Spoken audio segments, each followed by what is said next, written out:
ಅಕ್ಕ ಹೇಳಿ, ನೀವು ಎಲ್ಲಿಂದ ಬರ್ತಾ ಇದ್ದೀರಿ? ನಾವು ಅಗ್ರೆಯಿಂದ ಬರ್ತಾ ಇದೀವಿ. ಅಗ್ರೆಯಿಂದ ಇವತ್ತಿಗೆ 8 ವರ್ಷ ಆಯ್ತು ನಾವು ಬರಕ್ಕಿಡ್ದು. 8 ವರ್ಷದಿಂದ ನಾವು ಆರಾಮಾಗಿ ಹೋಗ್ತಾ ಇದೀವಿ.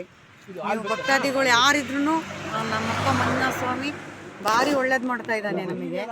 ಆದರೆ ನಮ್ಗೆ ಯಾವುದೂ ತೊಂದರೆ ಆಗಿಲ್ಲ ಇಲ್ಲಿವರೆಗೂ. ಪ್ರಾಣಿಗಳು ಅಂತ ಎದುರಿಸ್ತಾರೆ, ಅದಕ್ಕೂ ನಾವು ಕೂಡ ಎದುರಿಲ್ಲ. ನಮಗೆ ಊಟ ತಿಂಡಿ ಎಲ್ಲ ಸ್ವಚ್ಛವಾಗಿ ಸಿಗುತ್ತೆ, ಶೌಚಾಲಯದಿಂದನೂ ಸಿಗುತ್ತೆ. ನಾವು ತುಂಬ ಆರೋಗ್ಯವಾಗಿ ಹೋಗ್ತಾ ಇದ್ದೀವಿ, ನಮ್ಗೆ ಯಾವುದೂ ನೋವಿಲ್ಲ. ಧನ್ಯವಾದ ಅಕ್ಕ ನಿಮಗೆ, ಧನ್ಯವಾದ. ಇವರು ನಮ್ಮ ತಂದೆ, ಇವರು ಬರ್ತಾ ಇದ್ದಾರೆ. ಇವರು ಹೋದ ವರ್ಷದಿಂದ ಬರ್ತಾ ಇದ್ದಾರೆ. ನಮಗೆ ಕ್ಲೀನಾಗಿ ನಾವು ಆರಾಮಾಗಿದ್ದೀವಿ, ಆರಾಮಾಗಿ ಹೋಗ್ತಾ ಇದ್ದೀವಿ ಸ್ವಾಮಿ ದರ್ಶನಕ್ಕೆ. ಪರವಾಗಿಲ್ಲ. ಅಣ್ಣ, ನೀವು ಎಲ್ಲಿಂದ ಬರ್ತಾ ಇದ್ದೀರಿ?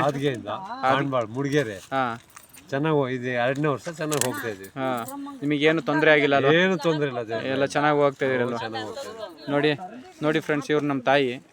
ಇವರು ಸಹ ಬರ್ತಾ ಇದ್ದಾರೆ. 2-3 ವರ್ಷದಿಂದ ಬರ್ತಾ ಇದ್ದಾರೆ ಇವರಾಗಲೇ. ಈಗ 3 ವರ್ಷ ಮುಗೀತು, ಹೋಗ್ತಾ ಇದ್ದೀವಿ ಆರಾಮಾಗಿ ಅಚ್ಚುಕಟ್ಟಾಗೆ. ಭಗವಂತ ಕರ್ಕೊಂಡು ಹೋಗ್ತಾವ ನಮ್ಮನ್ನ, ನಮ್ಮ ಯಜಮಾನ್ರು, ನಾವು, ನಮ್ಮ ಮಗ. ಈಗ 2 ವರ್ಷದಿಂದ 3 ವರ್ಷದಿಂದ ಹೋಗ್ತಾ ಇದ್ದೀವಿ. ನೋಡಿ ಇವ್ರು ಬಂದಿದ್ದಾರೆ. ನೋಡಿ, ಇವರು ದಾನಶೂರರು ಅಂತ. ಇವರು ಎಲ್ಲ ನೋಡಿ ಏನೇನು ಪ್ಯಾಕ್ ಮಾಡ್ಕೊಂಡ್ ಬಂದಿದ್ದಾರೆ. ಎಲ್ಲರೂ ಕೊಟ್ಕೊಂಡು ಈಗ ಕೊಡ್ತಾ ಇದ್ದಾರೆ. ನಮ್ಮ ತಂಗಿ ನೋಡಿ ನೋಡಿ, ಇಲ್ಲಿ ನಮ್ಮ ಮಗಳು ನೋಡಿ ಬಂದೈತೆ. ಆನೆ ಬಂದಿತ್ತು ಅಂತ ಹೇಳಿ. ಮಾತಾಡು. ಹೇಳಿ, ಎಲ್ಲಿಂದ ಬರ್ತಾ ಇದ್ದೀರಿ ನೀವು? ನಮಗೆ ಗೊತ್ತಿಲ್ಲ, ಇದೇ ಫಸ್ಟ್. ಎಲ್ಲಿಂದ ಬರ್ತಾ ಇದ್ದೀರಿ ಸರ್ ನೀವು? ಹಾಸನದಿಂದ ಬರ್ತಾ ಇದ್ದೀವಿ. ಹಾಸನಿಂದ ಬರ್ತಾ ಇದ್ದೀರಾ?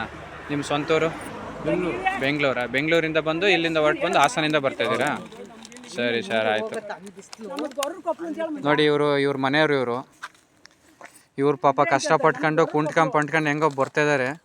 ನೋಡಿ, ಇವ್ರಿಗೆಲ್ಲ ಏನು ಈ ವಿಷಯಗಳು ಗೊತ್ತಿಲ್ಲ. ಇವರು ರೋಡ್ ಸೈಡಲ್ಲಿ ನೆಡ್ಕೊಬಂದರೆ ಏನಾಗುತ್ತೆ, ಅಚ್ಚುಕಟ್ಟಾಗಿ ಬರ್ಬೋದು ಏನು ಅಂತ ಅಂದ್ಬಿಟ್ಟು ಏನೂ ಗೊತ್ತಿಲ್ಲ. ಈ ವರ್ಷ ಎಲ್ಲ ತಿಳಿಸ್ಕೊಟ್ಟಿದ್ದೀವಿ, ಮುಂದಿನ ವರ್ಷ ಕರೆಕ್ಟಾಗಿ ನಡಿಬೋದು. ನೋಡೋಣ, ಅದನ್ನು ನೆನಪಲ್ಲಿ ಇಟ್ಕೊಂಡಿದ್ರೆ ಮುಂದಿನ ವರ್ಷ ಸೈಡಲ್ಲೇ ನಡೆದು ಕಾಲು ನೋವು ಬರ್ದಂಗೆ ಕ್ಲೀನಾಗಿ ಬರ್ತಾರೆ ಧರ್ಮಸ್ಥಳಕ್ಕೆ. ನೋಡೋಣ ಸರ್.